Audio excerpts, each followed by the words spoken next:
최근 북한 다양한 미사일을 다양한 장소에서 시간대도 구애받지 않고 무력 가시를 하고 있는 상황입니다. 북한의 도발은 전인 정부 탓이다. 아니다. 정부 여당이 위기와 불안을 확산시키고 있다. 여야 주장은 엇갈리고 있습니다. 우려스러운 상황이 전개되고 있는데 보수 진영을 중심으로 9.19 남북 군사합의 파기도 주장이 되고 핵무장 또 전술핵 배치 얘기가 나오고 있습니다. 또 이런 가운데 북한의 제7차 핵실험 가시권에 들어왔는데요. 통일부 장관을 지낸 민주당의 정동영 상임고문 모셔서 직접 좀 관련 이슈 얘기 들어보겠습니다. 안녕하십니까? 네, 안녕하세요. 네, 지금 상임고문을 이제 계속 맡고 계셨던 겁니까? 이번에 임명을 받으셨던 겁니까? 예. 뭐 전 고문 이름을 50대 때부터 들었던 것 같습니다. 알겠습니다. 안보 상황이 지금 매우 엄중한데요. 가장 남북 문제를 많이 다뤄보셨으니까 지금 걱정이 좀 클 것 같은데 어떤 부분을 가장 우려하시는 겁니까? 두 가지죠. 하나는 우발 충돌이 걱정이고 하나는 대화가 없다는 것이 걱정입니다. 우리가 이명박 정부 때 연평도 포격을 접하면서 그때 그 황당함 또 경악스러움 사실 우리에게 평화는 공기와 같은 겁니다. 지금은 이제 평화가 있기 때문에 그 소중함을 못 느끼지만 만일 우발 충돌이라는 건 이건 확전이 될 수도 있는 거거든요. 그렇죠. 그러면 한반도가 걷잡을 수 없는 그런 위기 상황으로 빨려 들어가게 될 터인데 그것은 굉장히 지금 걱정해야 하고 걱정할 만한 상황이죠. 대화도 없는 것도 그리고 또 지금 걱정스럽다. 2019년 말부터 남북 간의 공식 대화는 일체 없습니다. 민간 교류도 끊어져 있지 않습니까? 이런 상황은 사실 71년 적십자 회담이 시작되면서 남북 대화 역사가 50년인데 50년 중에서 대화가 완벽하게 이렇게 차단된 것은 가장 장기간입니다. 아, 이게 장기간으로 보이는 겁니까? 그렇습니다.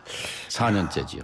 두 가지인데 결국은 국지전의 가능성도 지금 있을 것이다. 예전에 연평도 해전처럼. 그렇죠.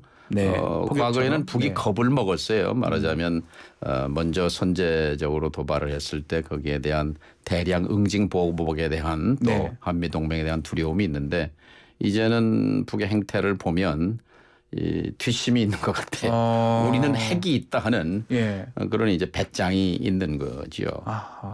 그 핵인데 결국은 7차 핵실험 이게 지금 상수가 된 것 같아요. 계속 보고를 보면 10월 16일부터 11월 7일 그 선거 미국 선거 전까지 아마 이루어질 것이다 이렇게 보고 있는 것 같습니다. 국정원도 근거가 있으니까 그렇게 내놓은 거고요. 말씀하신 대로 상수입니다. 이건 핵실험을 한다고 봐야 되고 시기가 언제일 것이냐. 1차 2006년 10월 9일, 2차 2009년 5월 25일, 3차 2013년 2월 12일, 4차 2016년 2월 12일, 5차 2016년 9월 9일, 6차 2017년 9월 3일.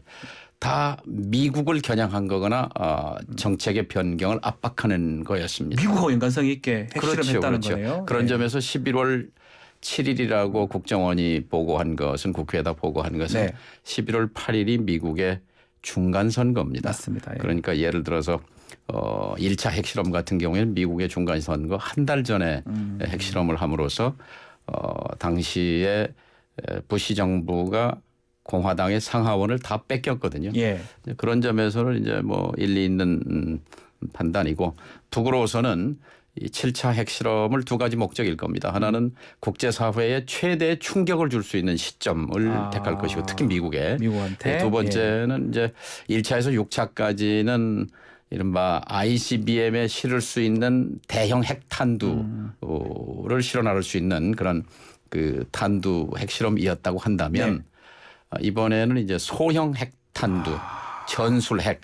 그러니까 남한이나 괌이나 일본을 겨냥해서 미군 기지를 향해서 발사할 수 있는 그런 단거리 탄도미사일 또는 이 중거리 탄도미사일에 탑재할 수 있는 1톤 미만 500kg 미만 혹은 200~300kg짜리 소형 핵탄두의 위력 효과를 측정하기 위한 그런 실험일 가능성이 매우 높죠. 지금 시진핑 중국 주석 지금 3년이면 확정이 됐잖아요.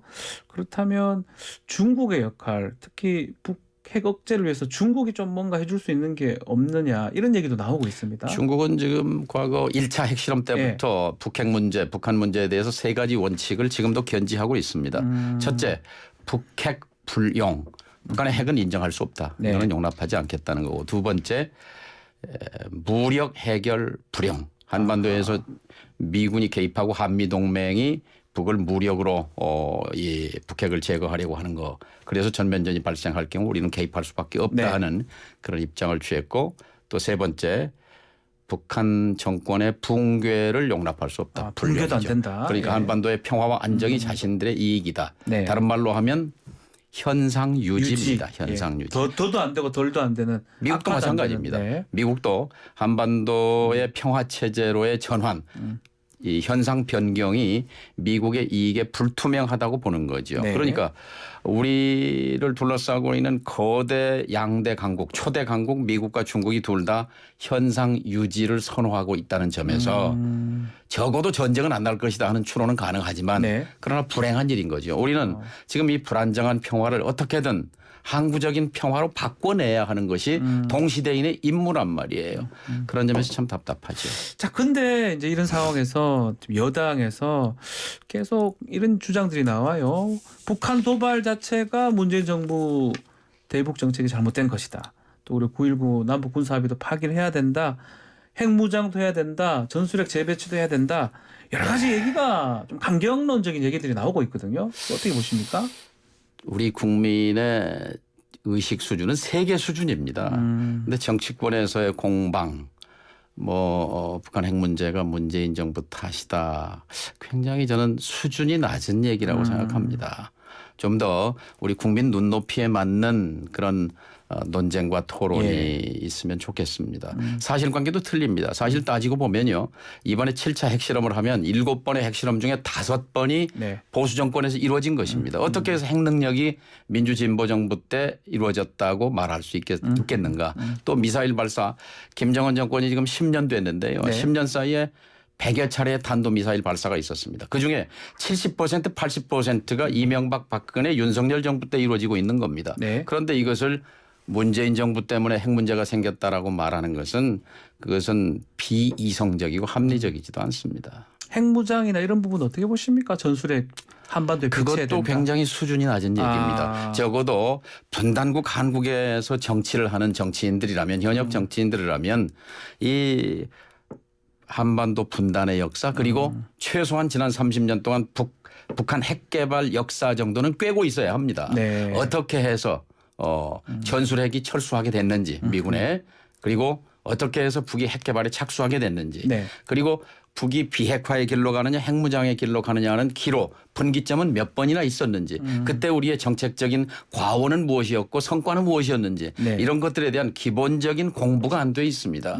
그런 속에서 국내 정치용으로 어떻게 보면 혹세무민입니다. 아. 전술핵 배치 이것은 정말 무지한 얘기입니다. 무지한 무식한 얘기라고요? 얘기입니다. 아. 말하자면 한반도 문제, 예. 전술핵 문제를 볼 때는 미국의 세계 전략, 미국의 동북아 전략, 미국의 핵 전략을 봐야 합니다. 이미 공개된 자료로 미국의 핵태세 보고서라는 게 4년마다 한 번씩 발표됩니다. 거기에 핵심 목표가 뭐냐면 앞으로 100년간, 21세기 100년간 미국이 세계 최강국을 유지하는 겁니다. 패권을 유지하는 겁니다. 네. 그러기 위해서 중국과 러시아를 견제 봉쇄해야 합니다. 중국과 러시아를 견제 봉쇄하기 위해서 주한미군의 가치가 있는 것이고 이 한반도 문제를 바라보는 그런 시각도 그게 기본 시각입니다. 네. 그런데 그런 속에서 전술핵 배치는 가능하지도 않고 얘기가 들어가면 좀 길어집니다만 이것은 가능성 제로 제 얘기가 아니라 이것은 미국의 전문가들 표현입니다. 근데 그렇게 주장하는 거는 혹세무민을 말씀하셨는데 혹시 보수층이나 지지층을 결집시키는 용도로 좀 하는 것이다 이렇게 보시는 겁니까? 국내 정치 용어로는 맞을 수 있죠. 핵에는 핵으로 맞설 수밖에 네. 없다 하는 것은 일반론으로는 맞습니다. 그러나 한반도의 특수성에 비춰봐서는 맞지 않습니다. 한반도는 이 비핵화를 위해서 지난 30년 동안 고민해 왔습니다. 비핵화의 출발점은 보수 정부입니다. 노태우 정부입니다. 91년이었죠. 91년 12월에 예.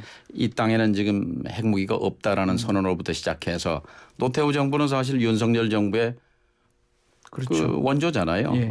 할아버지 정부쯤 되는 건데 저는 노태우 정부의 길을 배워야 한다고 생각합니다. 자, 또 다시 돌아와서요. 그 9.19 군사합의 북 입장에서는 남측이 먼저 좀 위반했다. 그래서 대응 사격 차원에서 했다. 그 부분을 좀 하고 있는데 그런 부분 어떻게 보십니까?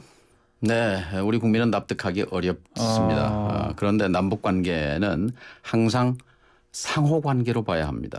또 안보는 상대가 있습니다. 네. 항상 남북은 작용 반작용이 작용합니다.